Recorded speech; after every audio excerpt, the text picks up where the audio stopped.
Olá, você está no canal da agência DC News, a nova agência de notícias da Associação Comercial de São Paulo. Hoje estamos recebendo Jorge Nascimento, que é presidente da Associação Nacional dos Fabricantes de Eletroeletrônicos, a Eletros. Obrigada pela presença, Jorge. Obrigado pelo convite, Bruno. É um prazer estar aqui com vocês. Legal. Jorge, vamos começar falando sobre comercialização dos produtos. A comercialização de eletroeletrônicos no Brasil, na primeira metade do ano, atingiu o maior nível da série histórica, subindo 34%, sobre o mesmo período de 2023, impulsionada pelo aumento da renda, crédito e redução de juros, além das altas temperaturas que também atingiram o país. Isso foi dito pela própria Eletros, inclusive. Diante deste cenário, que oportunidades o segmento de eletrodomésticos está visualizando agora, Jorge? Nós somos autossuficientes na produção de eletrodomésticos no Brasil. Em 2020, na pandemia, nós fomos um dos setores que mais cresceu no país, muito causado porque as pessoas estavam dentro de casa, transformaram o ambiente do lar e também um ambiente de estudo, de trabalho e de lazer, então precisaram comprar mais um ar-condicionado, mais ventilador, mais um computador, precisaram aumentar a capacidade de uma lavadora de roupa maior, e isso fez com que o setor crescesse. Só que, infelizmente, de 2021, setembro de 2021 até 2023, nós experimentamos os piores anos. 2022 foi o pior ano dos últimos 10 anos do setor eletrodoméstico e eletroeletrônico. Para nossa surpresa, nós tivemos um primeiro semestre excelente, como você bem registrou aí, de crescimento fantástico. E isso daí mostra a força e um termômetro da economia. A gente costuma dizer que nós somos o verdadeiro termômetro da economia. Quando a economia está bem, a pessoa não troca o seu ventilador, ela vai lá e compra um novo. Ela não conserta seu ventilador, ela compra um novo. Quando a economia está boa, você não fica 3, 4, 5 noites dormindo no calor. Você compra um ar-condicionado, né? Você busca um refrigerador com consumo de energia menor. Você busca uma lavadora de roupa com consumo de água menor. Então, em compensação, quando a economia não está boa, você parte para a manutenção dele. E o que a gente pôde experimentar agora no primeiro semestre é esse crescimento e a prova de que a economia estando boa, o nosso setor e a economia do país realmente segue por um caminho de aquecimento. E é essa oportunidade que a gente vislumbra para o segundo semestre e de forma sustentada para os próximos anos. A gente tem que ter uma atenção muito grande em relação a controle de juros, porque o nosso produto, na sua grande maioria, ele é adquirido no comércio com o cartão, de forma parcelada. Exato. E o consumidor, ele olha, Bruna, para o tamanho da parcela. Coube no bolso, ele se sente motivado a comprar. Não coube no bolso, ele segura, ele espera um outro momento para fazer o consumo, e isso tem total relação com os juros referenciais, né? O outro ponto, a questão do próprio controle de inflação, para que a gente possa continuar entregando produtos com preços acessíveis. A indústria eletroeletrônica do Brasil, eletrodoméstica, ela tem 3 premissas: produtos inovadores, produtos mais eficientes no consumo de água e de energia e produtos com preços acessíveis. A inflação, ela tem esse ponto. E a gente também tem aí a própria geração de emprego, que é um fator determinante. O que nos ajudou muito no primeiro semestre foi que, com o fenômeno do El Niño, que subiu a temperatura, levou demais a temperatura, tanto ventilação quanto a climatização foi muito procurada. E por isso o ar-condicionado cresceu no Brasil 88% no primeiro semestre. E os preços, pelo que eu observo, ficaram meio estáveis. São os preços estáveis. E agora, lei da oferta e da demanda. Perfeito. Então você tem ali tem muita gente vendendo e muita gente comprando, então os preços se tornam competitivos. É isso aí. E nós temos, como eu te falei, a Eletros representa, dentro desse universo de produtos eletrodomésticos, 97% do que o consumidor brasileiro adquire de lavadora de roupa, geladeira e fogão. 100% de ar-condicionado, 100% de micro-ondas, 100% dos televisores foram fabricados no Brasil pelas nossas associadas. E a gente consegue identificar, sim, essa competição sadia que é boa para a economia do país e para o consumidor. Entendi. O Jorge, qual é o tamanho desse mercado no país, hein? Ele é um mercado de 230 milhões de habitantes. É por isso que o mercado brasileiro ele sempre é visto pelo investidor de todo mundo como um porto seguro. Estabilizada, dada todas as condições para que a economia do país fique dentro de uma previsibilidade adequada de crescimento, a gente vai ter um problema muito sério aqui, que é ter falta de terreno para tanto investimento. Essa é a nossa expectativa. Principalmente em relação a investidores asiáticos e até mesmo europeus. No setor de eletrodoméstico? No setor de eletrodoméstico, E eles estão entrando? Estão entrando os maiores, o nosso maior concorrente no mundo no setor eletrônico e eletrodoméstico são os fabricantes instalados na Ásia, né? A Ásia passou com a experiência da Covid-19 um ponto de atenção. Os países tiveram que se fechar e não conseguiram escoar sua produção. Sim, ficou todo mundo isolado. O Brasil foi um dos poucos países do mundo que não teve problema de desabastecimento de produto eletrodoméstico, porque a nossa indústria é muito forte. Esses investidores asiáticos identificaram isso e estão com movimentos muito fortes. Nós temos pelo menos 5 grandes indústrias, grandes empresas chinesas de linha branca, de linha marrom, fabricantes de áudio e vídeo. Ou seja, novas marcas devem chegar? Que vão chegar aqui no Brasil. Algumas já começaram a chegar, neste ano já estão instaladas. Temos uma previsão agora no segundo semestre de pelo menos mais 2 empresas e para o ano que vem pelo menos mais 4 ou 5 indústrias chinesas, japonesas e coreanas que estão vindo para o Brasil. Que são fabricantes de marcas próprias. Fabricantes de marcas próprias, grandes marcas, Hisense. A gente está falando de Alcos, a gente está falando de empresas que vêm se juntar às nossas grandes marcas, Samsung, LG, as nacionais, Mondial, Elgin, Elsys, Philco, Britânia.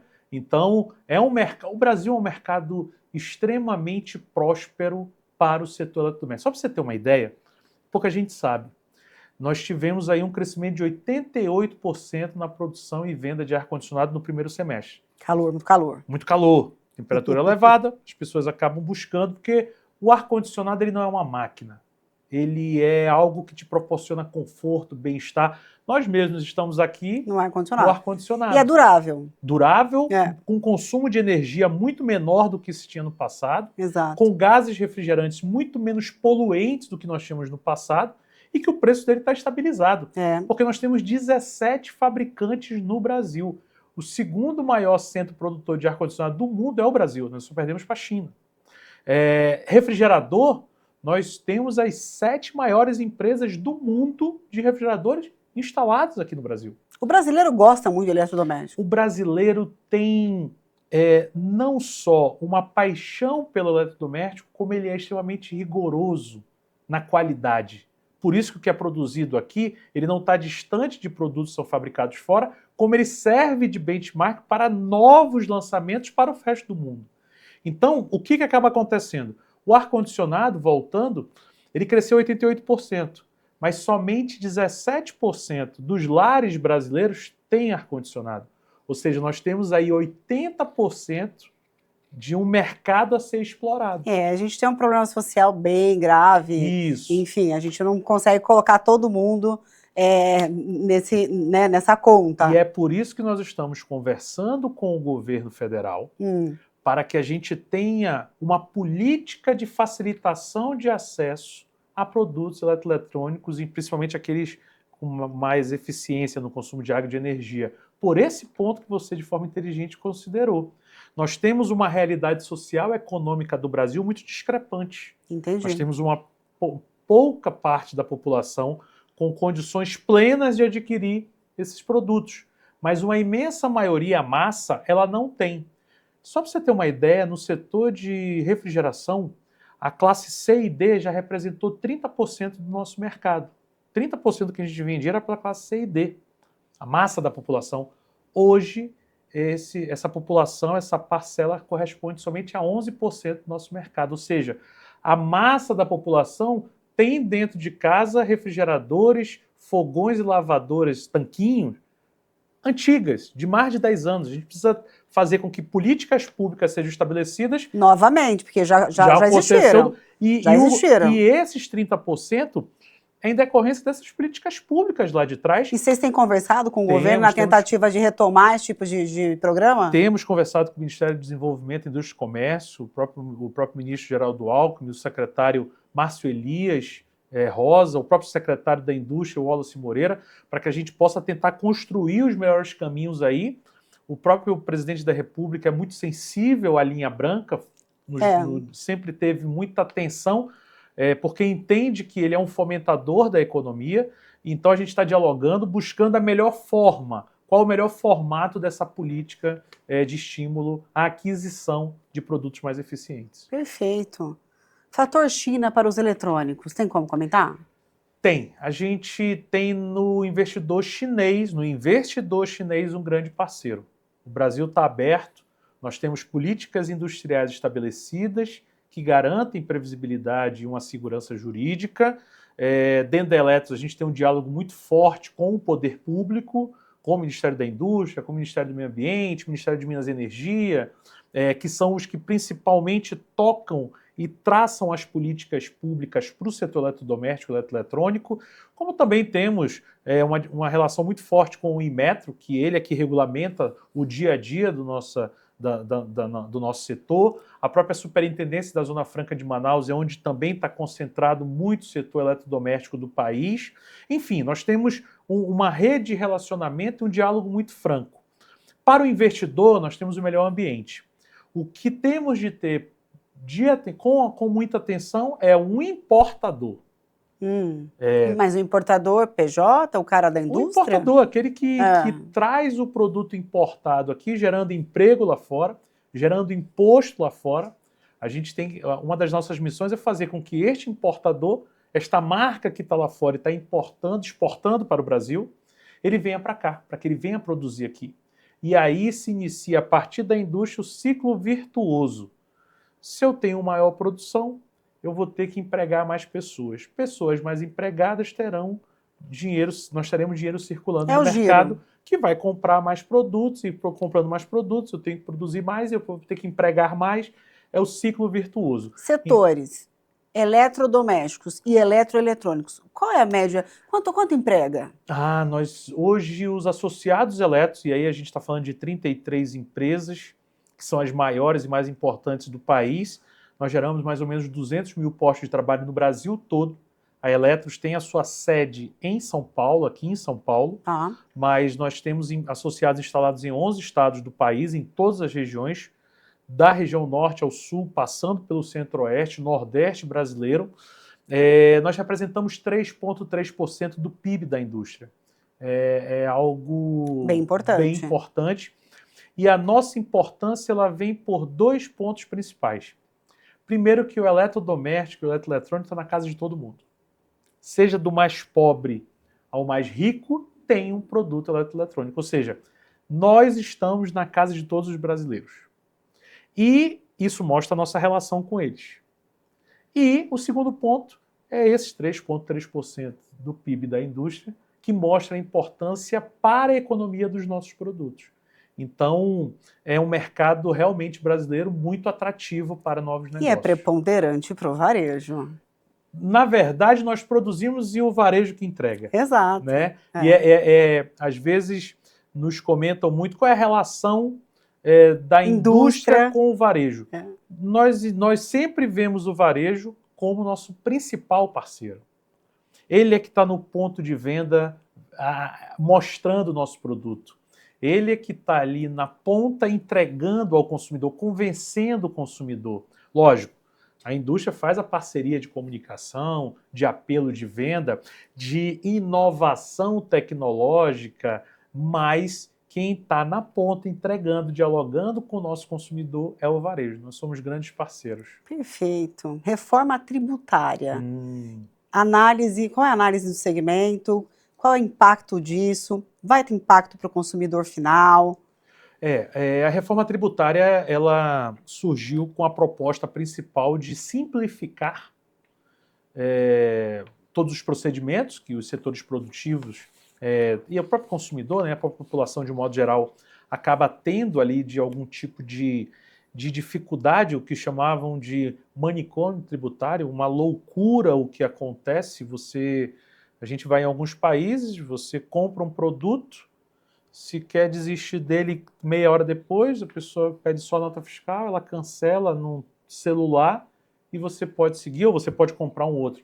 No Brasil tem uma burocracia de alguns dias, não porque o varejista ou a indústria age dessa forma, porque o próprio sistema ele é complexo.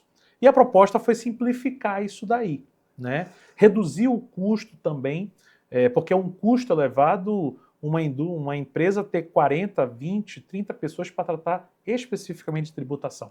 Isso é um custo em alguns países que é difícil até de explicar para o investidor que vem para o Brasil e se encontra essa realidade. Essa parte da simplificação, e também nós imaginávamos, o setor produtivo industrial, que teria uma redução de carga tributária.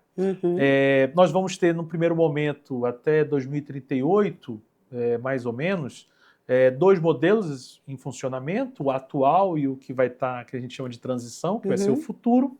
Então, nesse primeiro momento, nós não teremos uma simplificação como desejada, mas há um horizonte de que as coisas vão ficar mais simples. Em relação à redução de carga tributária, é uma coisa que agora no Senado a gente está voltando a discutir. A Câmara dos Deputados aprovou uma redação que recebeu 800 emendas dos parlamentares. É muito papel, muita coisa. Papel e uma insatisfação também dos setores produtivos, dos setores brasileiros, né? De produção, seja comércio, serviço, indústria. Ninguém quer ficar de fora, a verdade o texto que foi apresentado não agradou a muita gente, porque 800 emendas é um volume muito grande. Então, está tendo a discussão agora no Senado. Penso eu que o Senado deve ter uma discussão mais aprofundada e com um pouco mais de calma, né? Para que possa tentar acomodar dentro de um Então existe um lobby aí do setor. Vários setores estão procurando a busca do atendimento das suas necessidades. Entendi. Né? Penso eu que a missão do Senado agora é harmonizar isso tudo com uma discussão com um pouco mais de calma, que infelizmente nós não tivemos isso na Câmara, né? Para que a gente possa ter, de fato, uma regulamentação de reforma tributária que atenda minimamente os setores produtivos, mas principalmente a população brasileira de um modo geral. Perfeito.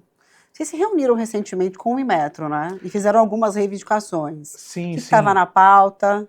O Inmetro, Bruno, ele é um dos principais órgãos que trata do dia a dia da nossa empresa. O Inmetro ele é fundamental para o setor produtivo porque ele nos dá segurança. E aí, quando eu falo de segurança, validação, né? Validação. Ele impede que produtos não adequados cheguem no mercado brasileiro. Sim. Porque a indústria nacional cumpre todas as regras estabelecidas. Mas é perigoso, né? As coisas podem explodir. É por isso que nós estamos também, em uma das pautas com o Inmetro, foi o comércio eletrônico internacional. Entendi. Que não atende às normas que hoje estabelecidas. Por exemplo... Não, mas aí entra o produto e sai em circulação? Ele sem entra controle? Sem o controle. Mas aí não é sobre as vendas clandestinas na internet? Que é o comércio eletrônico não isonômico ou comércio eletrônico ilegal, que ele foi banalizado dizendo que o governo e a indústria e o comércio brasileiro querem taxar, querem criar mais impostos. Isso é um grande equívoco. Eu acho que aqui a gente tem uma grande oportunidade no DC News da gente esclarecer isso. Perfeito. Para você produzir ou comercializar um produto no Brasil, você tem que cumprir uma série de regras. Regras que envolvem segurança do consumidor de uso. Uma chapinha de cabelo, um secador de cabelo que ele tem uma geração de calor, de vento quente, que não queime o couro cabeludo. Um celular que não exploda. Uma máquina de lavar. Segurança. Com todas as seguranças, para caso você tenha que abrir ela em algum momento, você não ter nenhum dano físico. Isso faz com que, no efeito colateral, a gente tenha uma indústria mais segura, que oferece produtos mais seguros. Só que isso tem um custo. Né? Nada de graça. Quando eu invisto mais em segurança, eu tenho sim que demandar mais recursos. De uma hora para outra, o Brasil começa a ser bombardeado de produtos na ordem de 100 bilhões de reais, mais ou menos, que chegam ao Brasil sem esse controle, sem o atendimento dessas regras de segurança. Tá? Isso eu estou falando muito especificamente para o setor eletrônico e eletrodoméstico. E nós procuramos o Inmetro para dizer, olha, nós, fabricantes nacionais, cumprimos à risca tudo que você pede. Nós cumprimos à risca tudo que nos é exigido. E isso tem um custo. Só que eu estou vendo aqui que está chegando produto no Brasil sem pagar o imposto da forma correta, como nós pagamos. Há um problema aí no caixa do governo, né? No Tesouro. Não está também atendendo às normas de segurança implementadas pelo Inmetro. É por isso que de vez em quando surge uma história de um celular que explodiu, de um carregador que pegou fogo, de um produto, de uma chapinha de cabelo, ou de um secador que queimou o couro cabeludo, ou de um elemento filtrante de um filtro que não filtra direito. Isso são produtos que estão entrando no mercado nacional sem esse controle do Inmetro. E o principal, controla isso, gerando emprego fora do país.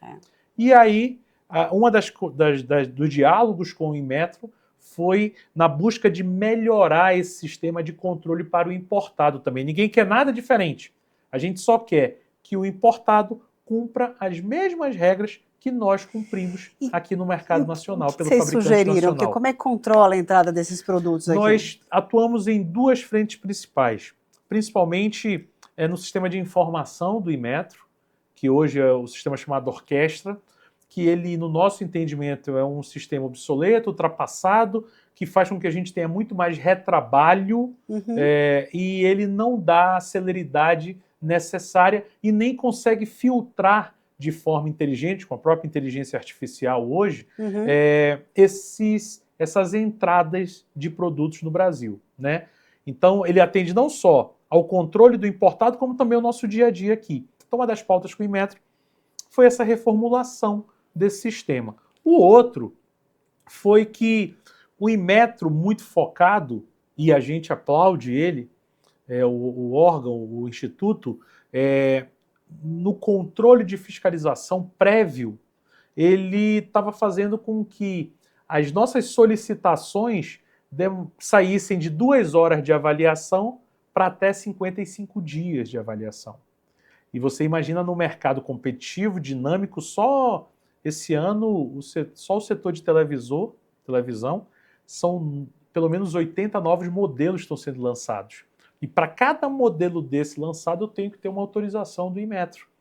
Se eu passo 50, 60 dias, eu já perdi o time de um Dia das Mães, de um Dia dos Pais, de uma Copa do Mundo. Vocês funcionam muito em cima de efeméride, né? É isso aí, perfeito. Então, o que a gente dialogou com ele foi: nossas empresas são extremamente criteriosas, nós nunca tivemos problema no Inmetro de uma reformulação ou de uma informação falsa passada ao Instituto. A gente entende que essa reformulação de prazos ela foi para todo o Brasil, mas os bons não podem pagar pelos maus.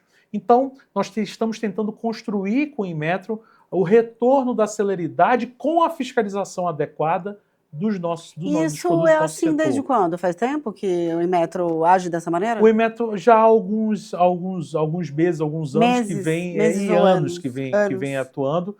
E a intenção com o presidente Márcio André agora e com a sua diretoria e com os nossos associados... Não, o mercado perde, porque atrasa lançamento de novos produtos. A indústria perde porque não consegue entregar a tempo. A relação comercial entre a indústria e o varejo é prejudicada porque nós temos compromisso, nós perdemos datas comemorativas e na ponta, mais uma vez, o consumidor... E o que eles explicam? Por que demora 55 dias? Porque foi uma necessidade, porque não há... eles tiveram que fazer uma linha de corte geral, porque alguns setores produtivos estavam, de verdade, apresentando de uma forma não adequada os documentos, os procedimentos. Então, eles fizeram uma linha de corte. E os bons, mais uma vez... Os bons estavam pagando pelos maus. Exato. Então, o que a gente procurou conversar, e já recebemos uma sinalização positiva do Inmetro imediatamente, foi que eles realmente, antes da reunião, pediram a pauta, identificaram que essa era e fizeram um trabalho onde foi identificado que, de fato, o setor eletrodoméstico, o setor eletrônico, ele não é digamos assim, um produtor de informações equivocadas e nem um setor que burla o fisco ou os controles.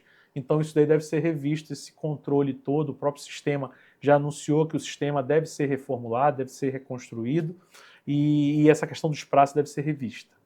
Isso é bom para todo mundo. Total. O desemprego caiu em 15 unidades federativas brasileiras aqui no segundo trimestre, com taxa de 6,9%. Um nível que retorna ao menor patamar da série histórica para o intervalo abril a junho, mesmo nível de 10 anos atrás, em 2014. O setor voltou a empregar? Sim, nós voltamos a empregar. Tivemos um crescimento aí em torno de 5%, 10%, dependendo da região do país. Nós temos uma característica muito interessante do nosso setor. Como eu te falei, nós somos autossuficientes na produção de eletrodoméstico no Brasil. Mas vocês não precisam de nenhuma peça externa? Precisamos, porque o mundo globalizado faz com que a gente, infelizmente, não tenha toda a nossa cadeia de suprimentos. Mas vocês produzem cabo a rabo, é isso. Mas produção... nós temos a cadeia de suprimento, de um modo geral, está toda estabelecida no Brasil. Perfeito. Mas nós precisamos, sim, de algum tipo de insumo que, às vezes, é produzido em determinada e somente determinada região do mundo. Tá? Então, a gente acaba tendo, sim, alguma parte da nossa cadeia de suprimento sendo abastecida de fora do país. Mas, no grosso, nós temos o abastecimento nacional. Isso fez com que a gente, neste momento de recuperação e reaquecimento, a gente tivesse não só uma necessidade de contratação no nosso produto final, na fabricação do produto final, como também na cadeia de suprimentos. Então, nós tivemos um crescimento aí da ordem de 5%, 10% na geração de emprego, dependendo da região do país. Como eu estava te falando, nós temos uma característica que, com exceção da Zona Franca de Manaus, que o polo industrial fica na capital do estado do Amazonas, em Manaus, todos os outros estados onde as nossas empresas estão instaladas, as indústrias ficam no interior do país. Isso é muito bom. Sim. Nós temos uma associada nossa que fica no interior da Bahia, numa cidade com 20 mil habitantes, ela emprega 8 mil pessoas.